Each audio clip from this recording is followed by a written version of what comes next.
Découvrez le monde, vivez des aventures exceptionnelles, offrez-vous le plus beau de séjours avec l'Hôtel Relais des Plateaux Iva. Appréciez Évasion.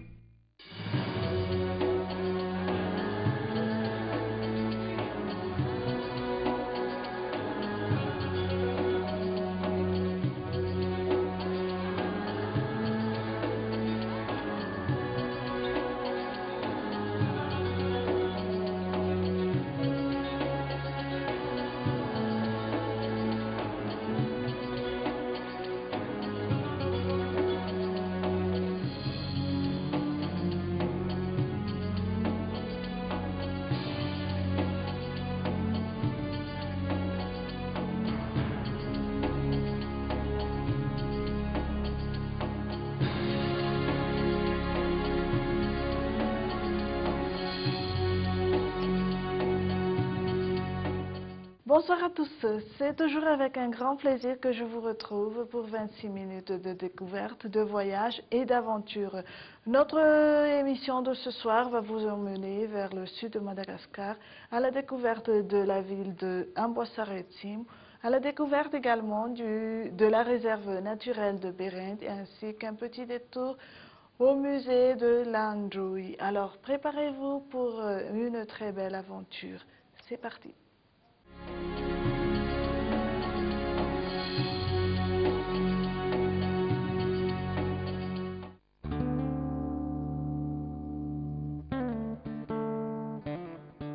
Ambossar Sud, situé au sud-ouest de Madagascar, traversé par la RN13, il est dans le district de la région d'Anous.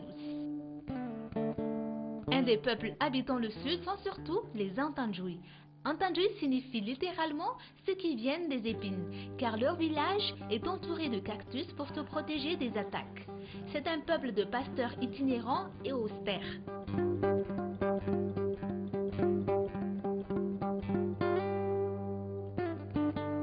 De redoutables guerriers. Leur territoire commence vers le Bekil et l'Urumbé et s'étend jusqu'à Fort-Dauphin. Ils sont réputés pour leur maîtrise de la divination et des sortilèges. Ils réalisent des bijoux en argent et des tatouages. Historiquement, ils sont d'origine juive arabe et indo-pakistanaise. Ils pratiquent le vol de zébus pour prouver leur virilité auprès des femmes et rentrer dans l'âge adulte.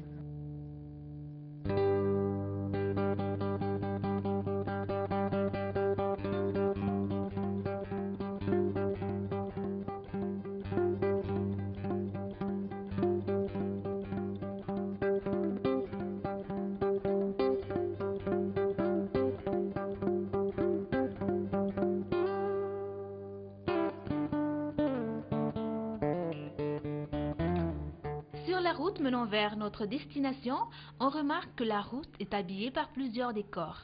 D'une part, des cactus ou raquettes et d'un autre des cisales ou roufis. Mais à quoi servent ces plantes, à part le fait d'être un objet de décoration?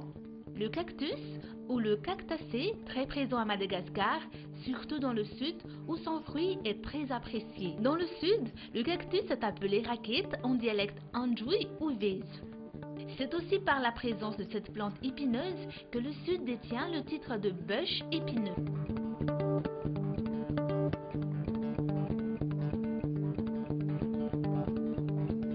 Pas loin des cactus se trouve le sisal, un membre incontournable de la route du Sud. C'est une plante à grandes feuilles épaisses qui peut atteindre les 1,75 m de long et 15 cm de large, ornée de 2 cm d'épines à leurs extrémités. La plante produit une cinquantaine de feuilles par an et meurt au bout de 25 à 30 années après floraison. Sa récolte commence à partir du 20e mois. Mais avant de devenir des produits finis, plusieurs étapes sont à suivre dans la collecte des feuilles qui se fait à la main et à la machette. Ensuite, le défibrage s'effectue dans les 24 heures qui suivent la coupe et exige un lavage simultané des fibres qui sont ensuite séchées à l'air libre. Au bout de 48 heures, les fibres sont blanchies et on commence enfin le brossage. Cette dernière étape consiste à éliminer les impuretés. Le sisal, de par ses feuilles très résistantes, est souvent utilisé pour fabriquer des tapis, nattes, ficelles et cordages. À Par tout cela, l'élément clé qui fait la réputation du Sud est le zébu. C'est un emblème qui ne quitte jamais la vie quotidienne des Malagasy. En effet, le zébu accompagne les naissances, la circoncision, les mariages, les fiançailles et les funérailles. Il est aussi un élément inséparable de la riziculture car le piétinage des rizières se fait de jour par les zébus.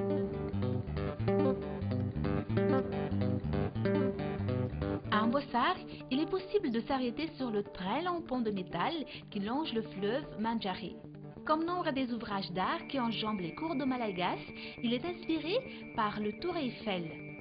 Le fleuve est très impressionnant à la saison des pluies, lorsque ses eaux se transforment en un tumultueux torrent rouge. À la saison sèche, c'est une large étendue parsemée de lacs où les villageoises viennent prendre leur bain ou laver le linge. Selon la légende, les rivages abriteraient un beach du Mandjari.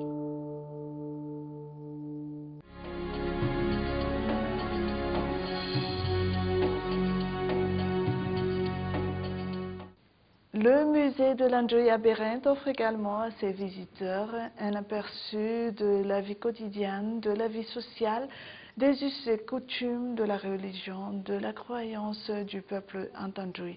Une découverte à ne pas rater.